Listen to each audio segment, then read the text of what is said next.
Hello, today I've got something a little different for you. Recently I had the opportunity to sit down with David, the founder of Librewave, where we got to discuss a little bit about his company, what he does, his plugin Rhapsody, and his latest library, which is yet to be released. So you get a little sneak preview of that.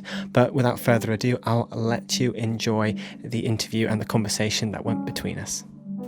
Hi, I'm David Healey. I'm the, CEO is what you'd refer to me as, and developer at Librewave, and I make sample libraries and audio effects plugins. And is it just you at Librewave? Do you have a team? It's just me, but I work with studios, musicians, graphic designers, and other audio editors, but day to day it's just me. What makes Librewave different from other sample companies? My focus is on creating open source software, or Libre software as it's known, which means it gives the users freedom and control over their software. So if somebody finds a bug, or they want to add a feature, or they want to make a change, or they want to reuse bits of my code in their projects, they're free to do all of those things, and the source code is available so they can do those things.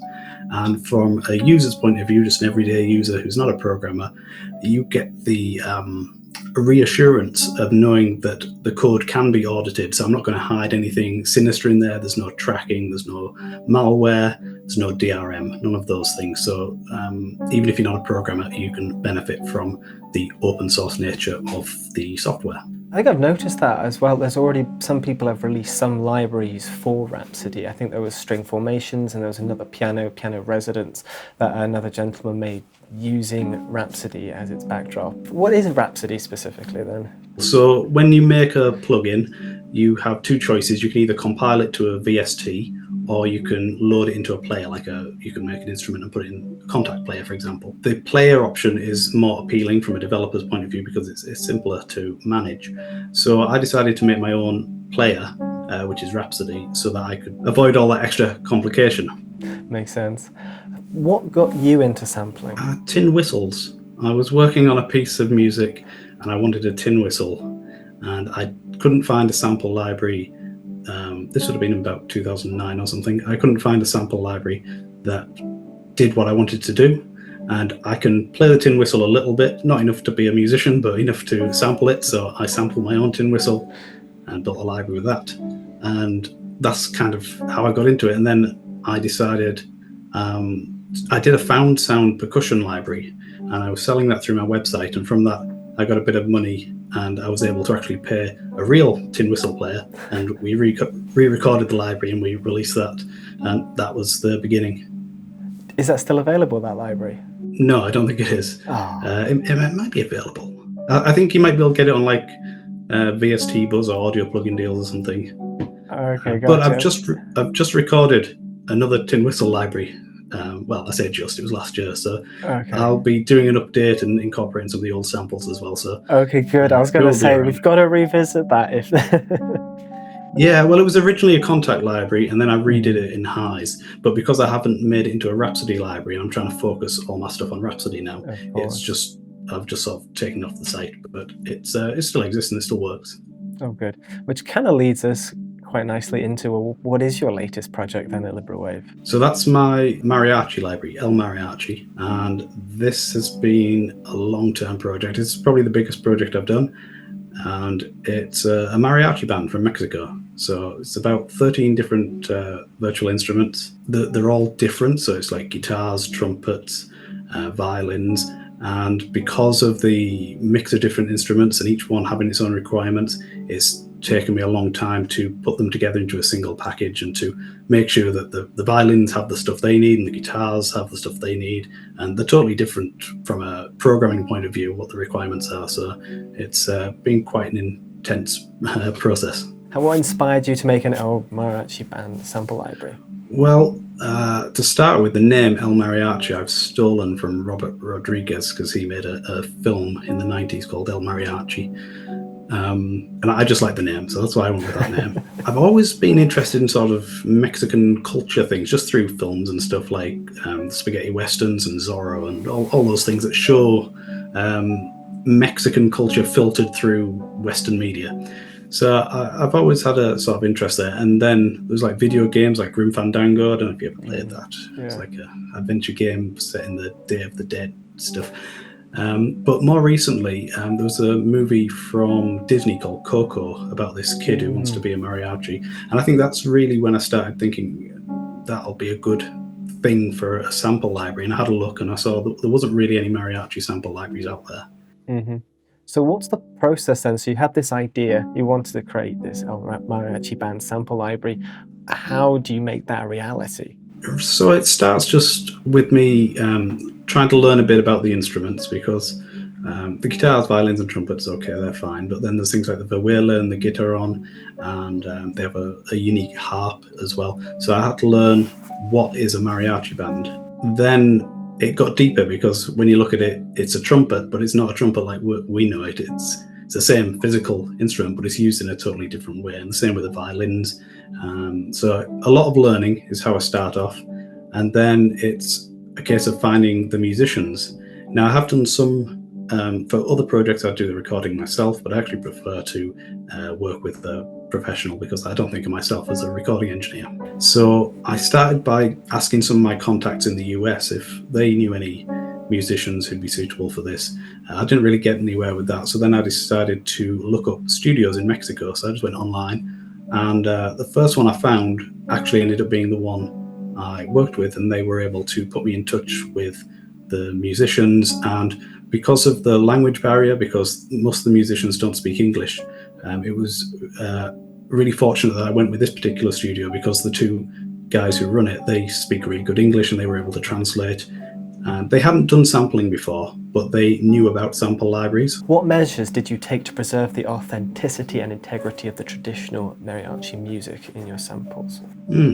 So I think the first thing is, it was Mexican musicians, it was a Mexican studio, it was in Mexico, so that helped a lot. I think if I tried to do it with Western musicians, it just wouldn't be the same. Before each session, usually a day before or a few days before, I'd meet virtually with the musicians, and they'd explain their instrument to me and how it's used, and we'd discuss what they thought would be the best things to sample. So, for example, with the trumpets, they don't actually use a whole range of articulations, so there's no rips and stuff like that. It's not a common mariachi technique. I mean, obviously they can do it, but I wanted to be very focused on this particular genre. So what are the challenges you faced during the creation of this library? So that we actually went back, after I'd recorded everything and edited it all. I wasn't happy with the first two instruments we'd done. I just thought, we've come so far now, we can go back and do that better. So we went back and completely re-recorded. It was the guitarron and the vihuela, actually. And I think the training process that we all went through as a team was probably the biggest challenge. But now we've done over 50 or so sessions together. We've recorded some other stuff in addition to the mariachi, and I think they're probably the best samplers in Mexico now. I have to quote you on that one. What's your favourite part of the library then so far? The accordion. The accordion. Why the accordion? Yeah, so it's not from point of view of how it sounds or how it's played or how I've mapped it or anything like that. I think all the instruments are great in that sense. It's just that I had never done an accordion, and from talking with the musician about how it works and finding out how complicated it is, and it's because it's got different reeds to manage, and the sound only comes out of one side, and you've got chords on one side and keys on the other, and all that stuff. I just thought it was going to be really complicated, and I had no idea how I was going to map it to the keyboard, and it turned out to be absolutely the easiest one of all of them. We didn't have to do any re-recording either, which is unusual. Usually the second recording session is re-recording the mistakes from the first one, and yeah, it didn't have any of that. It just worked perfectly, and mapping it to the keyboard and the scripting, it just went so smoothly. So that's definitely my favorite from a developer's point of view. Yeah, definitely. Is there any unique features about the library that you're excited about users using? I know I've looked at some of the behind the scenes already and looked at the library and seen like there's certain things with the guitars features I know I really like and I've not really seen in libraries before. Yeah, so the guitars, I actually started building a guitar library back in 2019, but it didn't go to plan, so I kind of abandoned it. Basically, COVID got in the way. Yeah. So when I came to this library, I wanted to revisit the code I'd already written, and I ended up adding and changing lots of stuff. So the features that I think, I don't know if they're unique to my library, but we've got things like I've tried to enforce some realism, so you're limited to one note per string. But the system's kind of flexible, so it's not going to interrupt you if you're just playing on your keyboard. But it's got things like polyphonic legato, so on each of the 6 virtual strings you can perform slides and legato transitions. So I think that's... Oh, there's also the strumming. Yeah, so the strumming system is... I don't know if it's unique again because this has been done by other people before me, but it's very playable. So you use 2 keys for strumming up and down, and then there's another 2 keys for doing muted sounds, and you can pick your chords with your right hand and strum them with your left hand. So I think that makes it a very fun instrument to interact with. What do you think is unique about it? I really like the feature where you can hit the same note but change how you play that on the guitar and it sounds different. All right, the hand position. The hand position, I Yes, don't think I've yeah. seen a library do it like that before.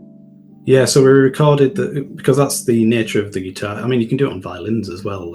You don't see it a lot with violin libraries or any stringed instrument, but yeah, you can play the same note in multiple places. So we sampled all the different variations. So yeah, you can change the virtual hand position to trigger those different versions of the same note. Yeah, I really love that part of the library because it's the same note, but it sounds different and you get a different tone. Yeah. And introducing that into the library just gives you so much more realism as well, because as you said, you can do it with the violin, you can do it with just about any string instrument, but you never see that in sampled virtual instruments, probably just because it's a lot to do. Yeah, and coding it yeah. in as well, but I really like how you've done that in the library, and it's quite easy and visually easy to see how it's done as well. I think the last but not least question, what can we expect next from Librewave? So I've always got projects lined up. I'm always working on several projects at once and they're in different stages of completion. So the next one, I don't know exactly if it'll be the very next one, but there's going to be a marimba library, which we've recorded in Mexico. Another library that I've recorded in Mexico, which I won't say too much about at the moment. There's a string quartet I've done with a string quartet with a bass, and the Irish whistles, the tin whistles, I want to get those finished. Oh, there's so many. And we've also recorded the second part of Dulcius. So Dulcius is dulcimer library, and we started off with a Persian dulcimer, and we've just finished recording the hammered dulcimer, but I don't think I'll get around to finishing that until the end of this year. Wow, lots and lots going on. I remember you reached out, what, was it a year ago now, talking about this project, and I'm excited to see the finished product, and I'm loving what I'm seeing so far, so well done. Oh, good. This project is, it's a feat and a half, especially if you're literally commanding it yourself.